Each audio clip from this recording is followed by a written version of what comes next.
राम राम मित्रांनो, मी आज आलेलो आहे कोगे या गावामध्ये, कोल्हापूरपासून अगदी जवळ आहे. आणि आज आहे बेंदूर. या साईडला कर्नाटकी बेंदूर साजरा केला जातो. याच दिवशी आपला बळीराजा आपल्या साथीदाराला म्हणजे बैलाला छान मस्तपैकी आंघोळ घालतो.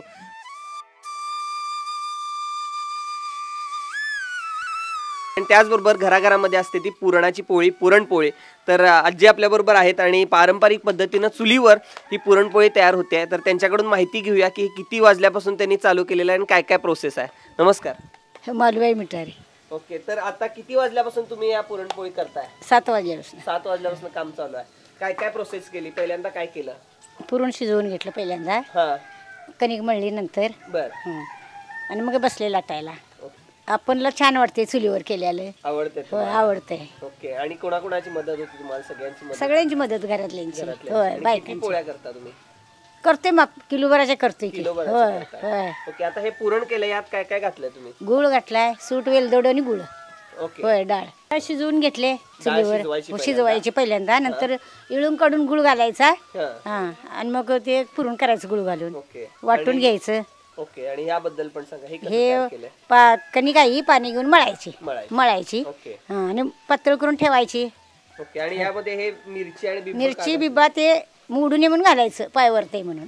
ओके, म्हणजे पोळी तुटून व्यवस्थित व्यवस्थित व्हावी म्हणून म्हणून घालायचं. होय ओके, आणि या तेलावरच्या म्हणतात का याला? होय, तेलावरच्या पोळ्या. होय. तर आजीनी खूप छान माहिती सांगितली आणि बघा किती अगदी सुबक पद्धतीने ते करतायत. वा, तेल जास्त लावलं जातं या पोळ्यांना, म्हणून तेलावरच्या पुरणपोळ्या असं म्हणतात.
त्यानंतर आम्ही गेलो बैलाकडं.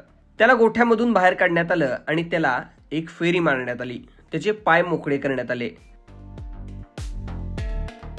आणि त्यानंतर त्याला अंघोळ घालण्यात आली.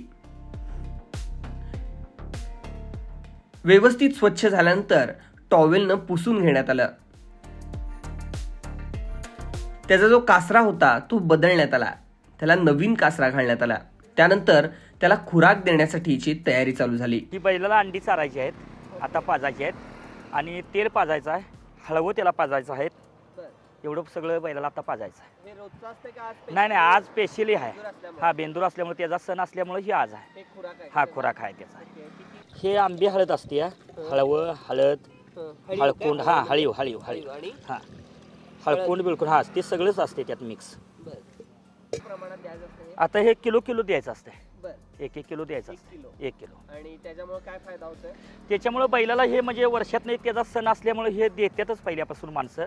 आणि हे शरीराला तेल बिल जरा छाती बिती भरली ह्याला चांगलं असतं. अंडी बिंडी ठीक आहे, म्हणजे त्याच्या हेल्थसाठी हा चांगला आहे. पण ते वर्षातनं एकदाच द्यायचं. हो, एकदाच. नेहमीचा खुराक नाही. नेहमीचा खुराक काय? सातू, भरडा, हरभरा, मटकी, दूध असते. आणि त्याचं रुटीन कसं असतं दिवसाचं? दिवसाचं काय नाही, त्याला एक आठवड्यातनं 10-15 किलोमीटर फिरवून आम्ही आणतो. हां, फिरवून. आणि शर्यतीसाठी 10 किलोमीटर 15 किलोमीटर आम्ही फिरवून आणतो एक आठवड्यात. नाही, आठवड्यातनं एकदा. हां, आठवड्यातनं एकदा. 10 दिवसाच्या आत कधीही मैदान त्याला आम्ही धरतोय. आणि इतर शेतीला काय कधीतरी अवताला एक आठवड्यातनं ह्याच्यातनं एक 10-15 माग निसता अवताला घालायचा त्याला. लय काय अवताला त्याला झोपत नाही आम्ही, तेवढाच अवताला झोपतो.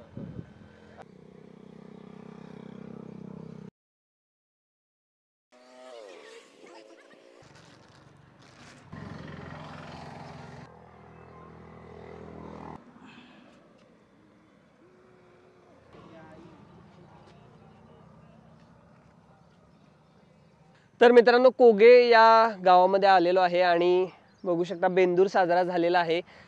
सजावट केलेली आहे याची आणि याला खायला सुद्धा दिलेला आहे स्पेशली आणि हार घातलेला आहे. खूपच मस्त वातावरण आहे. सकाळ सकाळी आज पावसाळ्याचे दिवस आहेत पण पाऊस नाही आहे. ढगाळ वातावरण आहे आणि बैल सुद्धा आनंदी आहे. सर्व बैलांची मिरवणूक काढली आणि मी गेलो चेतन मिठारी यांच्या घरी. या ठिकाणी सुद्धा त्यांच्या बैलाची तयारी चालू होती आणि त्याचं आज बारसं करण्यात आलं. त्याला काडतूस असं नाव देण्यात आलं. त्यानंतर मी पुरणपोळी आणि कटाच्या आमटीवर ताव मारला. खूपच भारी होती. आजचा दिवस खूपच खास होता. तुम्हाला गावाकडच्या आठवणी आल्या का हे कमेंट बॉक्समध्ये कमेंट करून कळवायला विसरू नका. धन्यवाद.